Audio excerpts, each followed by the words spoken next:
મારા કોઈ પણ પ્રશ્ન પારિવારિક જીવનનો હોય, વ્યક્તિગત જીવનનો હોય, વ્યવસાયિક જીવનનો હોય, એનું સમાધાન શક્ય છે જ. હું ધારું તો સત્સંગ દ્રઢપણે કરી જ શકું.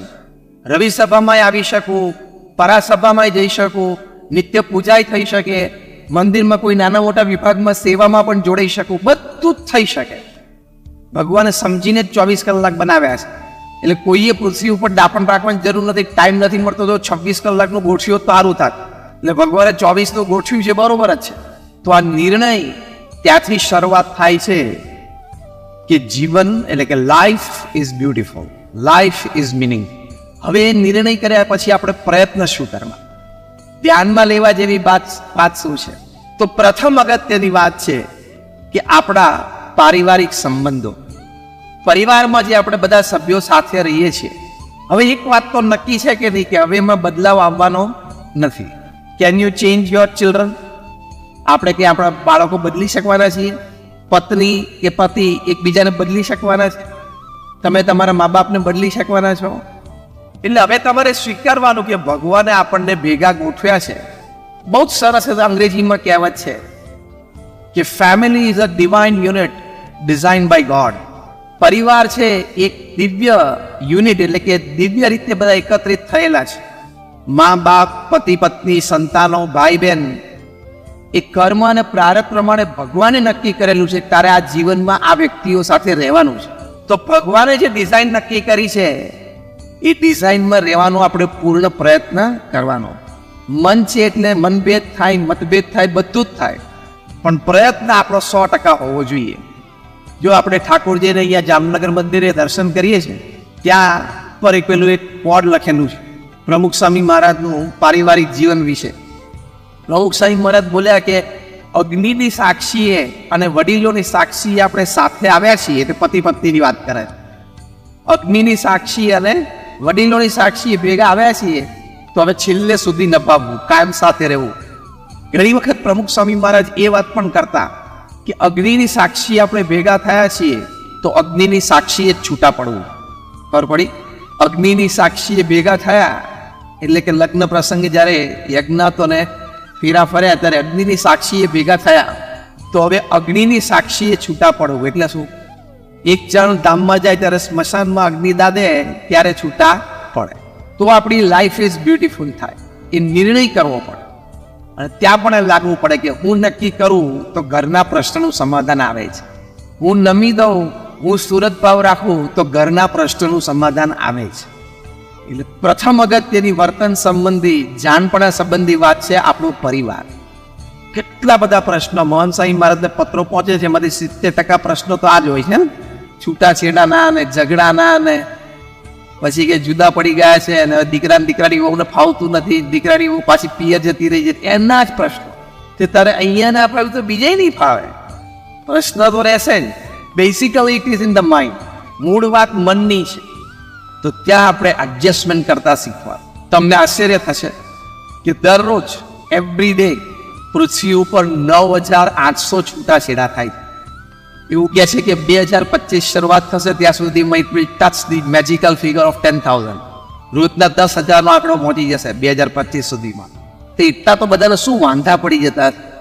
10,000 ડિવોર્સ પર ડે, એટલે કલાકના 400 ડિવોર્સ થયા, 60 મિનિટમાં 400, એટલે દર મિનિટે કલાકના 400 એટલે 60 મિનિટનો કલાક, એટલે દર મિનિટે લગભગ 65 એટલે સેકન્ડે આપણે એની વાત કરી ત્યાં સુધીમાં 5-6 મિનિટ થઈ ગઈ. તો એનું કારણ શું? તેનું કારણ ભગવાન સ્વામિનારાયણે વચનામૃતમાં લખ્યું છે. સારંગપુરનું પહેલું વચનામૃત. ભગવાન સ્વામિનારાયણે કીધું કે મન જીતે જગત જીતે. મનમાં જે આપણા સંકલ્પો છે, મનમાં જે આપણા વિચારો છે, મનમાં જે આપણી ભાવનાઓ છે, એ આપણે શુદ્ધ અને પવિત્ર કરવી છે. મુંબઈમાં, બાંદ્રામાં રોજ 70-80 ડિવોર્સ કેસીસ હોય છે. દિલ્હીમાં રોજ 70-80, હૈદરાબાદ, સિકંદરાબાદ, ટ્વિન સિટીમાં રોજ 100. એનું એ લોકોએ સંશોધન કર્યું કે આ છૂટાછેડાના મુખ્ય કારણો શું છે. તો 5 મુખ્ય કારણમાંનું એક કારણ, 5 કારણો આપ્યા કે જ્યાં મુખ્ય કારણો છે તેમાં એક કારણ એ લખ્યું કે over exposure to social networking sites. આપણે પરિણિત છીએ, ગ્રસ્ત છીએ, તો સોશિયલ નેટવર્કિંગ સાઇટ ઉપર આપણે જવાની કોઈ જરૂર જ નથી. એ બધું કન્ટેન્ટ તમે જોતા હોય ને સ્ટોર કર્યું હોય એટલે પરિણિત જીવનમાં પ્રશ્ન આવશે જ. પછી તો 2-3 તો બહુ ક્ષુલ્લક કારણો છે. એક કારણ એવું છે, the speed of the fan and the temperature of AC in the bedroom. કારણ કે એકને પંખો 5 ઉપર ફાવે ને એકને 2 ઉપર ફાવે, તો છૂટાછેડા થાય. એટલે બંને જણે પ્રેક્ટિસ કરીને 4 કે 3 ઉપર આવી જવાનું હોય. એક રજાઈ વધારે ઉઠી લેવાની, કાં તો ખાટલા નીચે સુઈ જવાનું. 60 વર્ષથી ઉપરના લોકોને એમાં પ્રશ્ન થાય. એનું કારણ શું? Suddenly my spouse has lost the sense of dressing. 60 વર્ષથી ઉપરના લોકો પણ છૂટાછેડા નથી, કારણ કે આ બધા કેસમાંથી 5% તો એવા છે. તો એનું કારણ શું આપ્યું? ઘણા કારણોમાંનું એક કે હવે મારા સ્પાઉસ, એટલે પતિ પત્નીની વાત કરે, પત્ની પતિની વાત કરે, મારા સ્પાઉસને ડ્રેસિંગ સેન્સ ઓછી થઈ ગઈ છે. એટલે 60 વર્ષે જબ્બો લઈને ચાલી જાય, એમાં લાંબુ હોય તે પતિ કાર્યક્રમ. એટલે ભગવાન સ્વામિનારાયણે આપણને સારંગપુરના પહેલા વતનાવૃતમાં શીખવાડ્યું કે મન જીતે જગત. આપણી મનની ભાવનાઓ અને વિચારો ઉપર આપણે સંયમ રાખવો પડે. એ અધ્યાત્મથી આવે, સત્સંગથી આવે. એટલે પારિવારિક મૂલ્યોનું જતન કરવું એ ખૂબ જરૂરી છે. સંતાનોના ઉછેર સંબંધી પણ પારિવારિક મૂલ્યોની વાત છે. BAPS સ્વામિનારાયણ સંસ્થામાં તો નિત્ય બાલમંડળો ચાલે છે. તમને આશ્ચર્ય થશે કે પ્રમુખ સ્વામી મહારાજ અને મહંત સ્વામી મહારાજે સંસ્થામાં જેટલા સંતો છે અત્યારે એમાંથી લગભગ 70 કે 80 સંતોને તો પૂર્ણકાલીન બાલ પ્રવૃત્તિ એટલે કે બાલ સંસ્કાર પ્રવૃત્તિ માટે જોડેલા છે. પ્રમુખ સ્વામી મહારાજ એક વાત બહુ જ સરસ કરતા. એ પોતે કહેતા કે જો તમે તમારા સંતાનોને સંસ્કાર નહીં આપો તો એક દિવસ એવો આવશે કે તમારે સંપત્તિ અને સંતતિ બે ખોવાનો વારો આવશે. એટલે લાઈફ ઇઝ બ્યુટીફુલ, સૌંદર્ય ભર્યું જીવન જીવવું હોય તો આપણે આપણા બાળકોના ઉછેરમાં એને સંસ્કારિત કરવા પડે. જો આપણા બાળકોના શિક્ષણ માટે આપણે અત્યંત જાગૃત છીએ અને શિક્ષણ માટે હવે BAPS સ્વામિનારાયણ મંદિર જામનગર એમણે પણ પહેલ કરી છે. અને અહીંયા તમે જુઓ છો કે ભવ્ય સ્કૂલ એટલે કે વિદ્યા મંદિર એની અત્યારે રચના થઈ રહી છે. આવતા વર્ષે જૂનથી ઓપરેશનલ થશે. 3200 વિદ્યાર્થીઓની આ સ્કૂલ જામનગરની 2nd લાર્જેસ્ટ સ્કૂલ થશે. Hostel buildings, school building, admin building, prayer hall, mess એટલે કે ડાઇનિંગ, તમામ પ્રકારના સ્પોર્ટ્સ, લાઇબ્રેરી, કમ્પ્યુટર લેબ્સ, બધી જ વ્યવસ્થા. પણ પ્રમુખ સ્વામી મહારાજ જે કહેતા, અને આજે મહંત સ્વામી મહારાજની ઈચ્છા છે, શિક્ષણ સાથે સંસ્કાર પ્રાપ્ત થશે. કે માતા પિતાને પંચાંગ પ્રણામ કરવા, ઘરે બાળક છે નિત્ય પૂજા કરીને સ્કૂલે આવે, અહીંયા હોસ્ટેલમાં રહેશે તો પણ નિત્ય પૂજા કરશે. સવારે 20-25 મિનિટ અહીં મંદિરે દર્શન કરવા આવશે. સંતોનો એમનો યોગ રહેશે. એ બાળકો BAPSની આ સત્સંગ શિક્ષણ પરીક્ષાઓ જે થાય છે એમાં પોતે પરીક્ષામાં બેસશે, તૈયારી કરશે. એટલે એને ઘણા બધા ચારિત્રવાન લોકો, આદર્શ ભગવાનના ભક્તો, એના જીવન ચરિત્રનો ખ્યાલ આવશે. એ નાનપણથી એના માનસ ઉપર એની અસર બહુ થશે.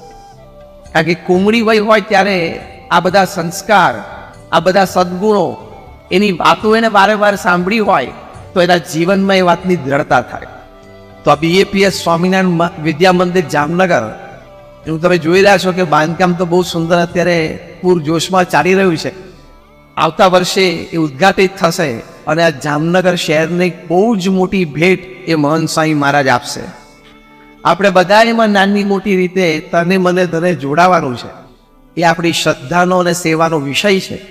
પણ આપણે જે વાત કરતા હતા કે આ સંસ્કાર બાળકોને આપવા એ ખૂબ જરૂરી છે. જો સંસ્કાર ન હોય તો સંપત્તિ અને સંતતિ બે ખોવાનો વારો આવશે. પ્રમુખ સ્વામી મહારાજ બોલ્યા એ સચોટ 100% હકીકત છે. થોડા વર્ષો પહેલા WhatsApp ઉપર એક વિડીયો વાયરલ થયેલી તમે જોઈ હશે. મુંબઈના એક બહુ ધનાઢ્ય વ્યક્તિ, 20,000 કરોડનું એમનું એમ્પાયર હતું. શૂટિંગ્સ એન્ડ શટિંગ્સ એનું બ્રાન્ડ નેમ બહુ જ મોટું. હવે એમણે એમના દીકરાને લંડન ભણાવ્યા, પછી અમેરિકા પણ ભણાવ્યા. એટલે ખૂબ સારું શિક્ષણ આપ્યું. સમય થયો એટલે સમગ્ર ધંધો એનું સંચાલન એ એમના સંતાનને એમને આપ્યું. એટલે સંપત્તિ પણ 20,000 કરોડની સંપત્તિ. પછી જે કંઈ પ્રસંગો પરિવારમાં બન્યા પણ દીકરાએ બાપને ઘરમાંથી કાઢી મૂક્યા. ત્યાં મુંબઈમાં અત્યારે નેપેન્સી રોડ ઉપર એક 2 બેડરૂમ હોલ કિચનનો ફ્લેટ એક ડ્રાઈવર અને એક કુક આપી દીધો. એમના પિતા એકલા રહે છે. રડતા રડતા એમને પોતાનો સેલ્ફી વિડીયો જાહેર કરેલો. પછી એમણે એક પુસ્તક પણ લખ્યું. એ પણ એના દીકરાએ સત્તા અને પૈસા વાપરીને પુસ્તક ઉપર બેન મુકાવડાવી દીધું. એટલે જો શિક્ષણ સારામાં સારું આપ્યું, સંપત્તિ બહુ જ મોટી આપી, પણ સંસ્કાર ન આપ્યા તો લાંબુ ચાલ્યું નહીં. લાઈફ ઇઝ બ્યુટીફુલ બગડી ગયું, બે બાજુ બગડી. અને હમણાં તો એમણે એમની પત્નીને પણ કાઢી મૂક્યા છે ઘરમાંથી, એમની દીકરીઓને પણ કાઢી મૂક્યા છે ઘરમાંથી. એના પછી પાછું હમણાં 2 મહિના પહેલા એક બીજા પરિવારનો પ્રશ્ન આવ્યો. 11,000 કરોડનો ઇસ્યુ છે. માતા અને દીકરા બંને સુપ્રીમ કોર્ટમાં ગયા છે. એટલે પ્રમુખ સ્વામી મહારાજ એમના વિશાળ અનુભવ પરથી, એમના ઊંડા શાનપણામાંથી જે પ્રમુખ સ્વામી મહારાજ બોલ્યા છે કે જો તમે તમારા સંતાનોને સંસ્કાર નહીં આપો તો સંપત્તિ અને સંતતિ બે ખોવાનો વારો આવશે. એટલે તમારે તમારા બાળકોને નિત્ય શ્રવણ, પ્રહલાદ, નચિકેતા, ધ્રુવ આ બધી વાતો કરવી જોઈએ. શ્રવણ, પ્રહલાદ, નચિકેતા, ધ્રુવ આ બધી વાતો કરવી જોઈએ, જેથી નાનપણથી એને આ સંસ્કાર પડે કે શ્રવણની વાત સાંભળી હોય તો મારે મા બાપની સેવા કરવાની છે. મારા માતા પિતા વૃદ્ધ થાય, બીમાર થાય તો મારે એમના પગ દબાવવાના છે. સંસ્કાર નહીં આપો તો સીધું ગળું દબાવશે. આ કોર્ટમાં લઈ જાય ગળું દબાવ્યું કહેવાય, ઝઘડા કરે ગળું દબાવ્યું કહેવાય, સંબંધો કાપી નાખે, જુદા રહેવા જતા રહીને એ ગળું દબાવ્યું કહેવાય. કેટલા બધા પરિવાર અફસોસ કરે છે કે સ્વામી બાળકોને સંસ્કાર આપવામાં. મુંબઈમાં એક ખૂબ ધનાઢ્ય પરિવાર છે, આપણા BAPS સંસ્થાના એક ગુણભાવી પરિવાર કહેવાય. પણ એમના જે મુખ્ય વ્યક્તિ એ તો ધામમાં ગયા થોડા વર્ષો થયા, પણ એ છેલ્લા વર્ષોમાં બહુ કહેતા સંતોને કે સ્વામી જીવનમાં એક ભૂલ કરી, બધી રીતે હું જીવનમાં સફળ ગયો, બહુ જ મોટો ધંધો વેપાર કર્યો, અબજો રૂપિયા કમાણો, મુંબઈમાં જૂ જેવા વિસ્તારમાં આટલો મોટો મારો ફ્લેટ છે, કરોડો રૂપિયાનો, ઘરમાં 2 મોટી ગાડીઓ છે, ડ્રાઈવર છે, ઘરમાં 5-6 નોકરો છે, કોઈ વાતે ખામી નથી, સમાજમાં મને એટલી પ્રતિષ્ઠા મળી. પણ હું એમ માનતો હતો કે મારા દીકરાઓને આપણે સારા માણસ બને એની માટે આપણે પ્રયત્ન કરવો એવું ઓછો કરી શક્યો. હું માનતો હતો પણ હું પ્રયત્ન ઓછો કરી શક્યો. પણ હું એવું જો મેં માન્યું હોત કે મારે એને ભગવાનના ભક્ત બનાવવા છે, એક સત્સંગી સારા બનાવવા છે, જો એ મેં દળતા રાખી હોત ને દાદર મંદિરે હું જે કોક વાર એકાદશી આવતું એના બદલે દર રવિવારે સત્સંગ સભામાં મારા સંતાનોને લઈને આવ્યો હોત તો અત્યારે મને આ જીવનનો જે એક અફસોસ છે ને કે મારા સંતાનોને હું પૂર્ણ રીતે સંસ્કારિત અને પૂર્ણ રીતે એને સત્સંગી ન કરી શક્યો, એક અફસોસ જીવનમાં મને ના રહે.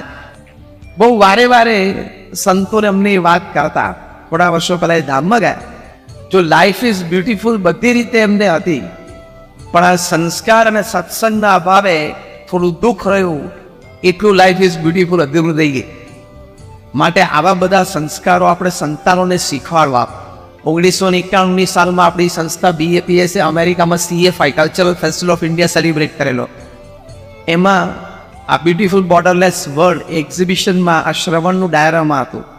તો ત્યાં બધા 10-12-15 મહેમાનો ભેગા થાય, વિઝિટર્સ, એટલે આપણા સ્પોટ ગાઈડ એ સ્પોટ સમજાવે. તો એમાં એક ગ્રુપમાં ત્યાં મિડલસેક્સ કાઉન્ટી કોલેજ, જેના એ કોલેજના ગ્રાઉન્ડમાં આપણે આખો ઉત્સવ કરેલો MCCમાં. એના સેક્રેટરી એક લેડી હતા, યંગ લેડી હતા, મિસ સિલ્વિયા. એ પોતે ત્યાં ઊભા હશે, આપણા સ્પોટ ગાઈડને તો કંઈ ખબર નહીં, તો સમજાયું. એ લેડી, એ બાઈના આંખમાં ચોધાર આંસુ આવી ગયા. એટલે આપણા સ્પોટ ગાઈડ એમને પૂછ્યું કે madam can I help you, હું તમને કોઈ મદદ કરી શકું? એમને કીધું કે ના ના, લીવ મી અલોન, કમ્ફર્ટેબલ છું. એ તો દોડીને સીધા ગયા પાર્કિંગ લોટમાં, ગાડી લઈને સીધા ઘરમાં ગયા. એના મા બાપને કે તમે ગાડીમાં બેસી જાઓ, તમારી દવા અને કપડાં હું લઈ લઉં છું, આજથી તમે જીવો ત્યાં સુધી તમારે મારા ઘરે મારી સાથે રહેવાનું છે, હું તમારી સેવા કરીશ, I will be the Shravan for you. એટલે એના માતા પિતાને ખબર ના પડી કે આ શ્રવણ શબ્દ શું બોલે છે. એટલે એના માતા પિતાને લઈને આવ્યા ત્યાં આપણા મહોત્સવમાં 1991માં ભારતીય સાંસ્કૃતિક મહોત્સવ CFIમાં, અને બતાવ્યું કે જો ભારત વર્ષની આ એક શ્રવણની વાત, એમાંથી મને આટલી પ્રેરણા મળી. આપણા ન્યૂજર્સી એડિસનમાં કાર્યકર્તાઓ એમની સાથે સંપર્કમાં રહેતા, એ પરિવાર સાથે આપણા 2008ની સાલમાં એમના માતા પિતા પછી ધામમાં ગયા 2006 અને 2008માં. ત્યાં સુધી એમના માતા પિતાને એમણે સેવા કરી. તો એક પરદેશી વ્યક્તિ જેની પરંપરામાં શ્રવણની વાત નથી, એમને આ શ્રવણની વાત સાંભળીને આટલી બધી પ્રેરણા મળતી હોય તો આપણે તો એ પરંપરામાં છીએ, આપણે જીન્સમાં અને ડીએનએમાં છે. માટે આપણે આવી વાતો એ અવશ્ય આપણા સંતાનોને કરવી જોઈએ. એની માટે તમારે પણ તમારું વર્તન, એકવાર આપણા મંદિરમાં સાંજે સંધ્યા આરતી પછી સંતો નીચે ઉતરતા હતા. એક ભાઈ આવ્યા અને એમણે કહ્યું, સ્વામી અમારે તમારી સાથે બેસવું છે. એટલે આપણે એ સંતે કહ્યું, આવો બેસીએ. બોલો શું વાત છે? એ કે સ્વામી મારો 13 વર્ષનો છોકરો સિગરેટ પીવે છે. એટલે આપણે સંતે પૂછ્યું કે તમે નજરે જોયું કે કોકની કીધેલી વાત કહો છો? તો કે સ્વામી મેં નજરે જોયું, એને રેડ હેન્ડેડ પકડ્યો. પૂછો પેલો બિચારો આમ નીચે મોઢું લટકી ગયેલું કે આ પપ્પા જોઈ ગયા. એટલે કે સ્વામી આને કંઈક કહો, આપણા ઘરમાં આવા સંસ્કાર ચાલતા હશે? 13 વર્ષની ઉંમરે સિગરેટ પીવે એ યોગ્ય કહેવાય? એટલે તમે આને કંઈક સમજાવો. એટલે આપણા સંતે કહ્યું કે હું એને સમજાવું. પછી એમ કહીને પેલા બાળકને તું થોડી વાર બહાર જા. એટલે પેલો છોકરો બહાર. એટલે આપણા સંતે એ ભાઈ સાથે વાત કરી કે તમે સિગરેટ પીવો છો? પેલા કે હા. બીજો પ્રશ્ન પૂછ્યો, ઓફિસમાં પીવો છો કે ઘરે? તો કે ઓફિસમાં અથવા બહાર પીતો, પણ ઘરે રાત્રે જમ્યા પછી એકાદ સિગરેટ પીવું.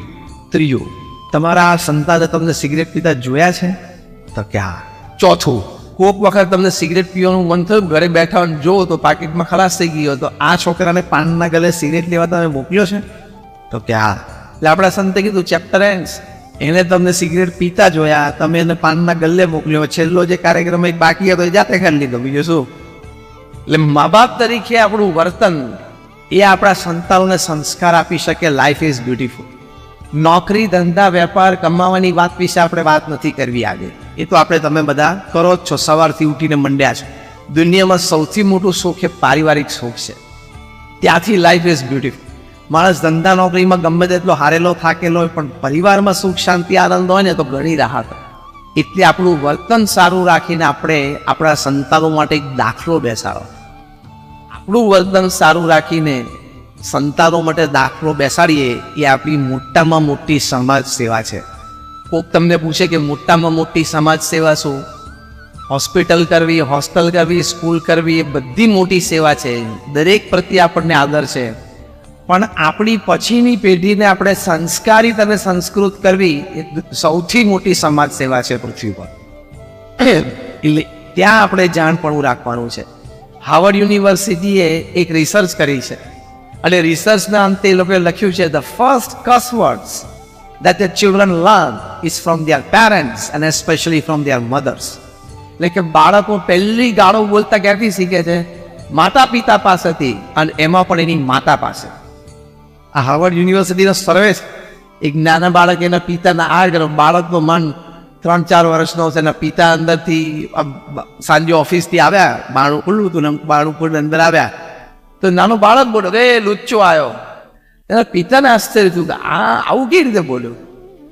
પછી એની માતા છે આમ હેતથી પ્રેમથી ઘણી વખત બાળકને તકલીફ મળે, બહુ લુચ્ચો થઈ ગયો છો, ટાઈમે દૂધ પીતો નથી, રખડી ખાય છે, એવું આમ બોલે ને એમાંથી બોલી જાય ને મારા લુચ્ચો થઈ ગયો છું એ મગજમાં. કારણ કે આ નાના બાળકોને ખબર છે બધી જીબી ફ્રી હોય.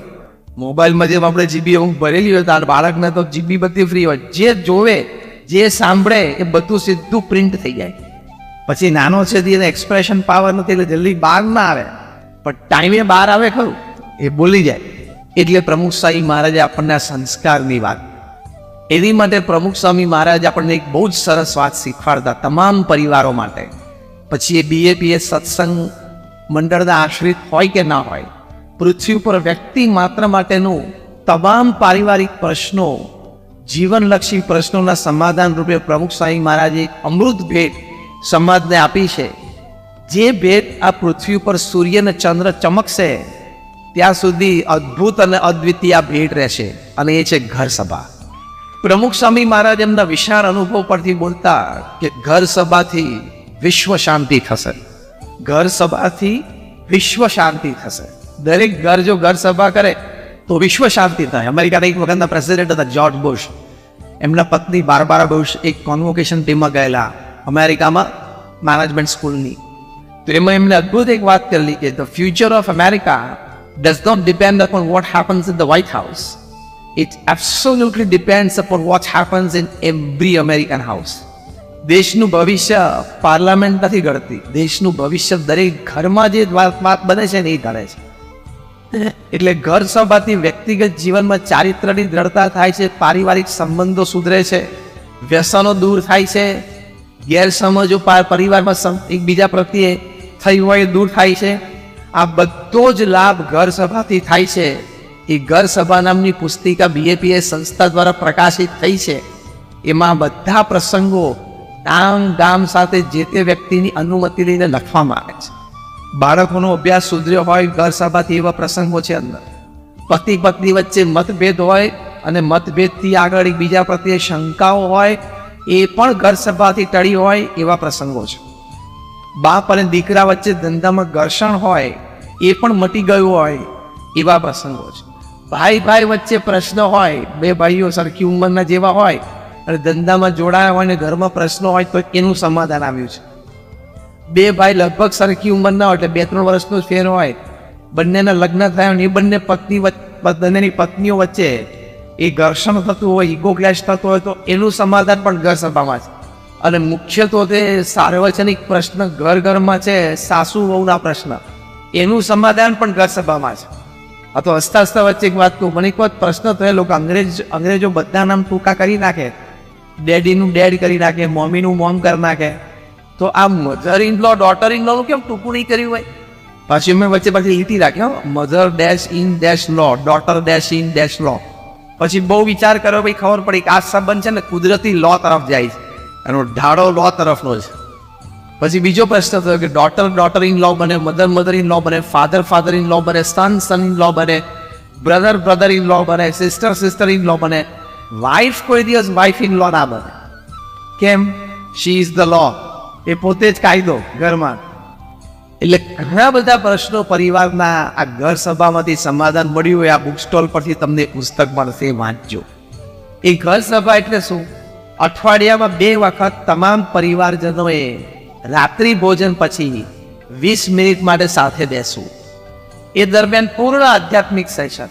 એ વખતે મોબાઈલ ફોન ભેગો રાખવાનો નહીં. એ વખતે દેશમાં કોઈ એવી મોટી ઉથલપાથલ થવાની નથી કે જેમાં તમારી સલાહની જરૂર પ્રાઇમ મિનિસ્ટરને હોય.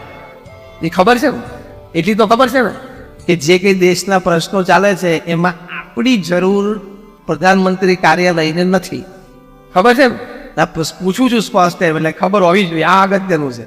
એ તો શું, રાત્રે 12 વાગ્યા સુધી આપણે પ્રશ્નોમાં ઉલઝેલા રહીએ કે ઓરિસ્સામાં શું થયું, ચેન્નાઈમાં શું થયું. ચેન્નાઈમાં નહીં, આ તારી 3 સોમનાથ સોસાયટીમાં તારા ઘરમાં એ શું થયું વિચાર કર ને.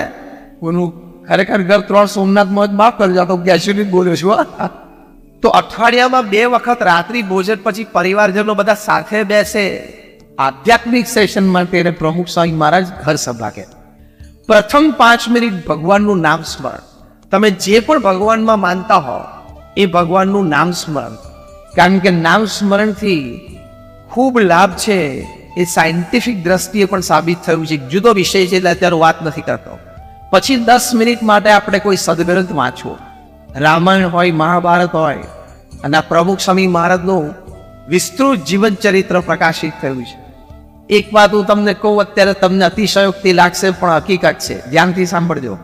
પ્રમુખ સ્વામી મહારાજનું જે વિસ્તૃત જીવન ચરિત્ર છે એ તમે સારી રીતે વાંચો. અત્યારે તો ડાઉનલોડ પણ થઈ શકે છે ઓડિયો એની ફ્રીમાં baps.org ઉપરથી. તમે ઓફિસે આવતા જતા કંઈક જમતી વખતે બપોરે કે રાત્રે થોડું 10-15 મિનિટ સાંભળો તો હું તમને ચેલેન્જ અને ગેરંટી સાથે કહી શકું કે આપણા જીવનના દરેક પ્રશ્નનું સમાધાન તમને એમના જીવન ચરિત્રમાં મળશે. કેમ કે આવા મહાન સંત હોય ને એના જીવનની ઊંચાઈ એટલી હોય અને ગહેરાઈ પણ એટલી હોય. આપણા એટલે કે મનુષ્યના જીવનમાં કોઈ પણ પ્રશ્ન આવે એ પ્રમુખ સાહેબના જીવનમાં એ પ્રશ્ન આવ્યો જ હશે, હું ચેલેન્જ અને ગેરંટી સાથે કહી શકું. એ વખતે પ્રમુખ સ્વામી મહારાજે શું વિચાર્યું, શું કર્યું, શું બોલ્યા, કેવો અભિગમ દાખ્યો, કેવી સ્થિરતા રાખી, એ એમની પાસેથી શીખી લેવાનું. તો લાઈફ ઇઝ બ્યુટીફુલ. પ્રમુખ સ્વામી મહારાજનું જીવન ચરિત્ર વાંચીને એનું બેઠું અનુકરણ કરવાનું કે મારા જીવનમાં પ્રસંગ બન્યો.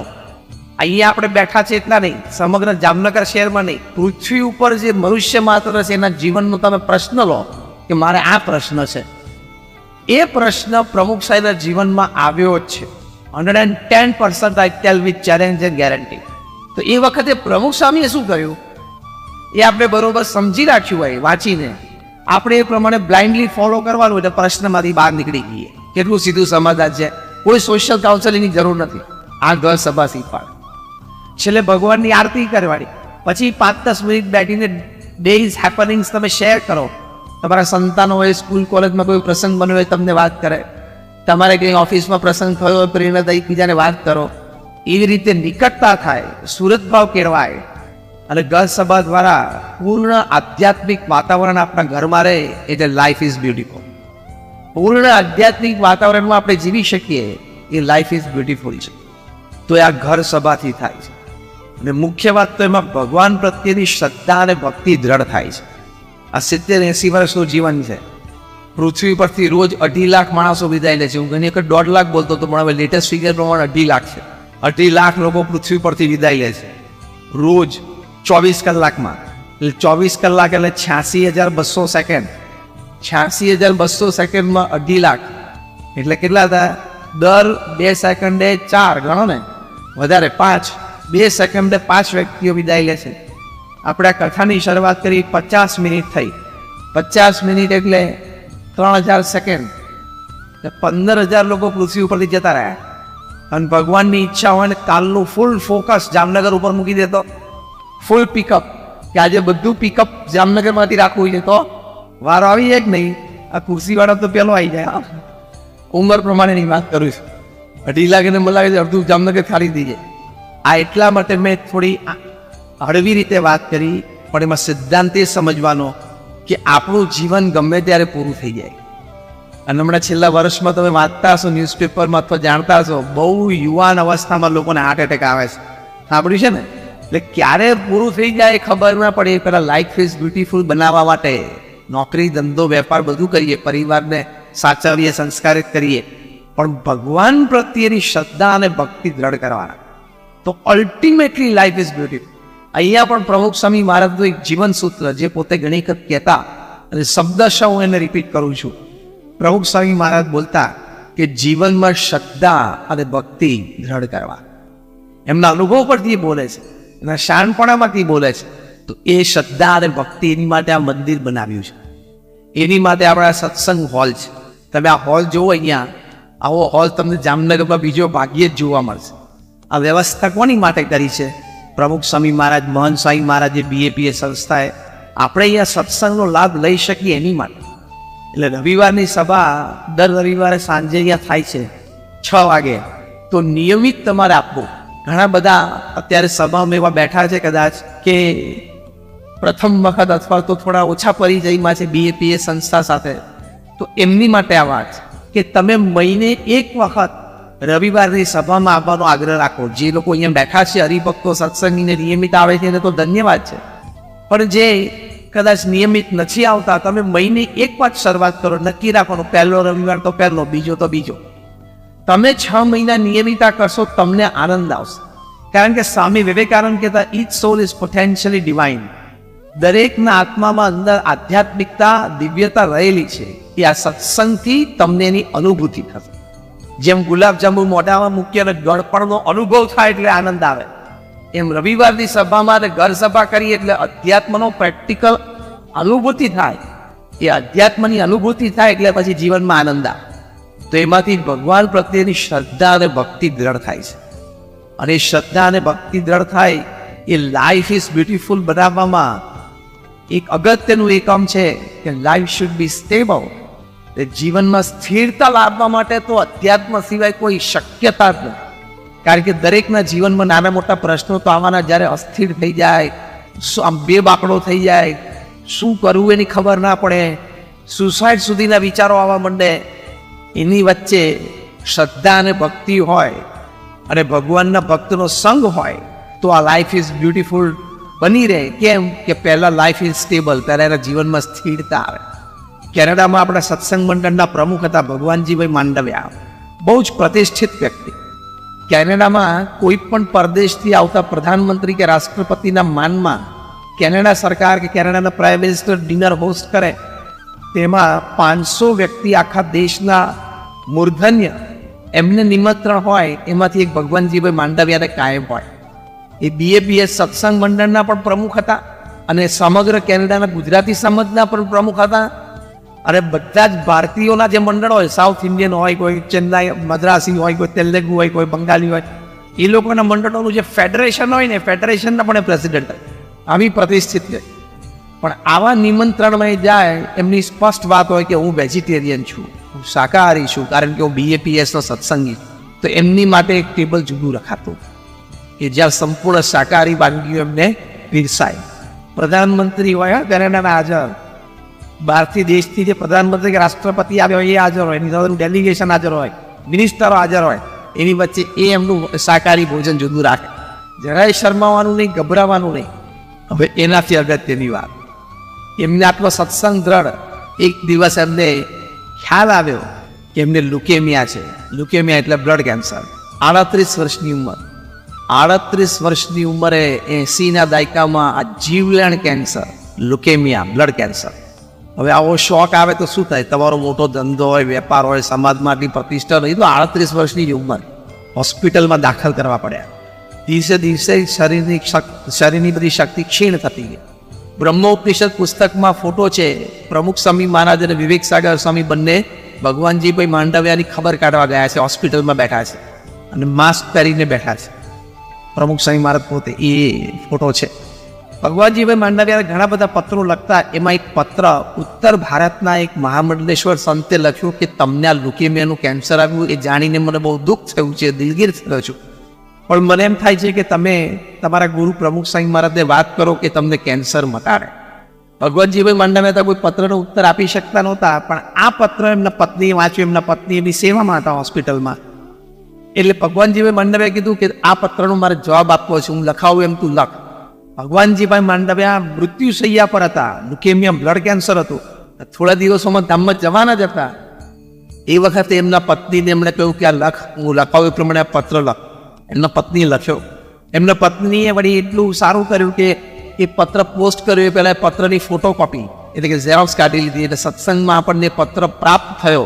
અને સત્સંગ પુસ્તક, જે પ્રમુખ સ્વામી મહારાજનું પિક્ટોરિયલ પુસ્તક છે, એમાં છેલ્લા પણ આપણે સંસ્થાએ પત્ર છાપેલો છે. ભગવાનજીભાઈ માંડવિયા લખાવડાયું કે તમે મારા દુઃખ માટે દિલગીર થયા છો, એ બદલ હું આપનો આભારી છું. પણ બીજું વાક્યથી અદ્ભુત બધી વાતો લખી. એમણે કહ્યું કે આ તો મૃત્યુલોક છે ને મૃત્યુ તો ગમે ત્યારે આવી શકે છે, નિમિત્ત તો ગમે તે હોય. રામકૃષ્ણ પરમહંસ જેવા મોટા સંત, એમનું મૃત્યુનું કારણ નિમિત્ત પણ કેન્સર, તો મારું પણ કેન્સર હોઈ શકે, એમાં કંઈ મોટી વાત નથી. ત્રીજી વાત એમણે લખી કે મનુષ્ય જીવનમાં લૌકિક પ્રતિષ્ઠાઓ પ્રાપ્ત કરવી એ ધ્યેય હોય છે, એનો પણ મને જીવનમાં સંતોષ છે. પણ જીવનમાં સૌથી મોટો લાભ મને ભગવાન સ્વામિનારાયણની સર્વોપરી નિષ્ઠા થઈ. ભગવાન સ્વામિનારાયણનો મેં આ જીવન આશરો દ્રઢ રાખ્યો. ભગવાન સ્વામિનારાયણનું મેં ભજન કર્યું અને એમના સ્વરૂપ સમા આ પ્રમુખ સ્વામી મહારાજ એમની આજ્ઞા પ્રમાણે તને મને ધને સર્વ પ્રકારે હું સેવા કરી શક્યો. પછી એનાથી પણ એમને આગળ વાત લખી કે આ કાનથી મેં પ્રમુખ સ્વામી મહારાજની વાણી સાંભળી છે, આ આંખથી મેં પ્રમુખ સ્વામી મહારાજના અનેક વખત દર્શન કર્યા છે, આ હાથથી મેં પ્રમુખ સ્વામી મહારાજનો ચરણ સ્પર્શ કર્યો છે, આ મારા ખભા ઉપર પ્રમુખ સ્વામી મહારાજે અને માથા ઉપર ઘણી વખત હાથ મૂકીને મને આશીર્વાદ આપ્યા છે. એટલે મારા શરીરમાં દિવ્યતા છે, કેન્સર નથી, એમ હું દ્રઢપણે માનું છું. પછી એમણે લખ્યું કે અત્યારે કદાચ મારું મૃત્યુ થાય તો મને કોઈ જ અફસોસ નથી, જીવનમાં કોઈ દુઃખ નથી. હું જાણું છું કે મારા સંતાનો જે નાના છે ને મારા પત્ની ઉપર ઘણી મોટી જવાબદારી આવશે, પણ જેમ ભગવાનની ઈચ્છા હોય એમ થાય છે. હું અત્યારે પણ મારો દેહ પડે તો મને અફસોસ નથી. કેમ? આ છેલ્લું વાક્ય તો એમણે અદ્ભુત લખ્યું, કારણ કે હું ત્યારે પણ અક્ષરધામમાં બેઠો છું અને દેહ પડ્યા પછી પણ હું અક્ષરધામમાં જઈશ. આ લાઈફ ઇઝ બ્યુટીફુલ. જીવન સૌંદર્ય ભર્યું અને અર્થસભર થઈ. એટલે જીવનમાં જે શ્રદ્ધા અને ભક્તિ દ્રઢ કરવા એ પ્રમુખ સ્વામી મહારાજ કહેતા, એનો પ્રથમ લાભ આ છે કે ગમે તે સંજોગોમાં આપણને જીવનમાં સ્થિરતા રહે. ભગવાનનો આશરો કોઈ દિવસ જાય નહીં. મહંત સ્વામી મહારાજ જેવા મહાન સંતનો આપણને યોગ થયો છે, એ યોગ કોઈ દિવસ છૂટી ન જાય. જે થાય છે એ ભગવાન સ્વામિનારાયણ મારા ગુરુવરી મહંત સ્વામી મહારાજની ઈચ્છા અને પ્રેરણાથી થાય છે. અને દુનિયાભરમાં લોકોને નાના મોટા પ્રશ્નોને દુઃખ હોય છે, તો આપણે હોય તો બધું પ્રારબ્ધ અને કર્મ પ્રમાણે છે. એને સત્સંગને કોઈ દિવસ લિંક કરવાના જ નહીં. એકવાર એક હરિભક્તે અમને ફોન કર્યો કે સ્વામી, હું દશાંશ વિશાંશ ધર્મ તો નિયમિત આપું છું, એટલે મારું ધન શુદ્ધ થઈ જાય બાકીનું? મેં કહું હા, ભગવાન સ્વામિનારાયણના વચન છે. તો કે બાકીનું 90% મારા હકનું થઈ જાય? હા. જ્યાં બે આ પડી ત્યાં તો એને મારી છાતી પર ગોળી પડી. તો કે મારા ઘરમાં ચોરી કેમ થઈ? શુદ્ધિ થઈ ગઈ હોય ધનની અને હકનું થઈ ગયું હોય તો ચોરી કેમ? એટલે મેં એમને કહ્યું કે તમે દશાંશ વિશાંશ ધર્મ તો નિયમિત કાઢો છો, એ તમારા ધનની બાકીની શુદ્ધિ થઈ ગઈ, તમારા હકનું થઈ ગયું, પછી પણ ચોરી થાય તો તમને શંકાઓ ઊભી થાય છે કે નહીં? એ ભગવાને આ ટેસ્ટિંગ કરવા માટે ચોરી કરાવી છે. કરતા હરતા તો ભગવાન જ છે ને, કરતા હરતા તો ભગવાન જ છે. ભગવાનની ઈચ્છા વગર પાંદડું પણ હલતું નથી. એટલે એ જે કરતાપણાની શ્રદ્ધા જો પ્રમુખ સ્વામી મહારાજના જીવનમાં ઘણા બધા પ્રશ્નો આવે. લંડનમાં મંદિર કરવું તો કેસ થયો, હારી ગયા. લોસ એન્જલસમાં મંદિર ચિનોઇઝમાં શરૂ કર્યું, નામ પછી તો માંડ પ્લેજ લેવલથી ઉપર આવ્યા. ત્યાં કાયદાની ખબર પડી 36 ફૂટથી ઉપર જવાશે નહીં. આપણે મંદિરો બધા 72, 76, 82 ને 86 ફૂટે જતા હોય. 36 ફૂટથી ઉપર જવાશે નહીં. મોટો લીગલ પ્રશ્ન. જ્યુરી બેસે, પછી ગ્રેન્ડ જ્યુરી બેસે, એ બધો પ્રશ્ન. તિથલ મંદિરનું મંદિર ત્યાં મંદિર કરવું તો કેટલો મોટો પ્રશ્ન. વિચરણ કરો આફ્રિકા ગયા, ત્યાંથી અપમાન કરીને પ્રમુખ સ્વામી મહારાજને ગેરસમતથી સ્થાનિક અધિકારીઓએ પાછા જવાનું કીધું. પગ જ નથી મૂકવાનો તમારા આફ્રિકામાં, ગો બેક. પાછા મુંબઈ બહાર કિશનભાઈ મહેતાએ પ્રમુખ સ્વામી મહારાજનો ઇન્ટરવ્યુ લીધો કે તમે આટલું સારું કામ સમાજ માટે કરો છો, તો સમાજમાં ઘણા લોકો ગેરસમતથી તમારી ટીકા કરે છે, ત્યાં તમે શું વિચારો? એ લોકોએ ટીકા હોય કરી. આ બધાની વચ્ચે આપણે પ્રમુખ સ્વામી મહારાજને સ્થિર જોયા, ધીર ગંભીર જોયા, આનંદમાં પણ જોયા. પોતાનું કાર્ય અટકાવ્યું પણ નહીં, કાર્ય એ જ તેજ રફતારે ચલાયો અને પોતાનો આંતરિક આનંદ જરા પણ ઓછો થવા ના દીધો. આ શીખવાનું શીખી જઈએ એ લાઈફ ઇઝ બ્યુટીફુલ. પ્રશ્નો નથી આવવાના એવું નથી. અત્યારે તમે બેઠા છો એમાંથી ઘણાના મગજમાં પ્રશ્નો ચાલુ જ હશે કે દીકરો ભણતો નથી, દીકરી સાસરે ગઈ છે પણ બહુ દુઃખ છે, પછી મારા પિતાજીને બ્રેઇન સ્ટ્રોક આવ્યો છે, પછી મારા માતાને પેરાલિસિસ એટેક આવ્યો છે, કોઈકને એમ હશે કે મારી નોકરી જોખમમાં છે, હવે અઠવાડિયામાં કદાચ લે ઓફ આપી દે તો નોકરી જશે. કોઈક એવા બેઠા હશે અહીંયા કે જેના પાર્ટનર સાથે ધંધામાં પ્રશ્ન ચાલતા હશે, છૂટા થવાની તૈયારીમાં છે. કોઈકને પતિ પત્નીનું છૂટું થવાનું તૈયારીમાં હશે, બેઠા એમાંથી જ વાત કરું છું. એટલે થાય. આ બધું જ બનવા જોગ છે, કારણ કે આપણે પાછા ગયા જન્મમાં આગલા જન્મમાં બહુ ભવ્ય અને દિવ્ય કર્મ કરેલા છે ને બધાએ, એટલે એનું ફળ તો ચાલુ રહે ને. આ બધા પ્રશ્નોની વચ્ચે સત્સંગ છે આપણને સ્થિરતા અને જીવનમાં સૌંદર્ય અને અર્થ આપે છે. લાઈફ ઇઝ બ્યુટીફુલ માટે સત્સંગની દ્રઢતા હોવી ખૂબ જરૂરી છે. એટલે નિયમિતપણે ઘર સભા કરવી, નિયમિતપણે રવિવારની સભામાં આવવું. અને રવિવારની સભામાં જે આવો છો તમે એમને ધન્યવાદ છે જે મેં વાત કરી, પણ જે ના આવતા હોય તમે પ્રયત્ન કરજો કે મહિને એકવાર, once a month, just 1.5 hours in the evening on Sunday, તમે આ સત્સંગમાં બેસતો તમને જે અનુભૂતિ થશે, તમને જે આનંદ આવશે, એ ન થાય તો અહીંયા બધા સંતો રહેશે. જામનગર મંદિરમાં 9 સંતો છે. તો કોઈ પણ સંતને મળીને કહેજો કે તે દિવસે રવિવારની સભા થાય છે, મેં 6 મહિનાથી એવું કરું છું, મને કોઈ આમ મજા નથી આવતી, એવું પછી હું નહીં આવું, એવું કહેવા આવજો તમે. અમે પ્રેમથી પાછું લઈ લેશું, પણ અમને ગેરંટી છે કે તમે કહેવા નહીં આવો. જેમ પેલી ઇન્ડસ્ટ્રીયલ પ્રોડક્ટ ISO હોય ને, એટલે માર્કેટમાં ગમધોકાર ચાલે, પાછી ના પડે. International standard organization ISO product કહેવાય. ISO 9001 ને 9002 બધી હોય છે ને, એમાં સત્સંગ અને રવિ સભા છે ને પણ ISO પ્રોડક્ટ છે, ઇન્ટરનેશનલ સ્પિરિચ્યુઅલ ઓર્ગેનાઇઝેશન. એ પાછી નહીં પડે. આ રવિવારની સભા અને ઘર સભા પણ ISO પ્રોડક્ટ છે સત્સંગની, અધ્યાત્મની. એ પાછી નહીં પડે, દરેકને એની અનુભૂતિ કરાવશે. તો એ લાઈફ ઇઝ બ્યુટીફુલ છે. તો આપણે 2 વાત કરી. એક, આપણા પારિવારિક સંબંધો, પારિવારિક સમય, પારિવારિક સુખ, પારિવારિક શાંતિ, પારિવારિક સંસ્કાર, એની માટે પૂર્ણ રીતે પ્રયત્નશીલ રહેવું. અને બીજી વાત કરી, આપણા જીવનમાં શ્રદ્ધા અને ભક્તિ હંમેશા દ્રઢ રાખવી.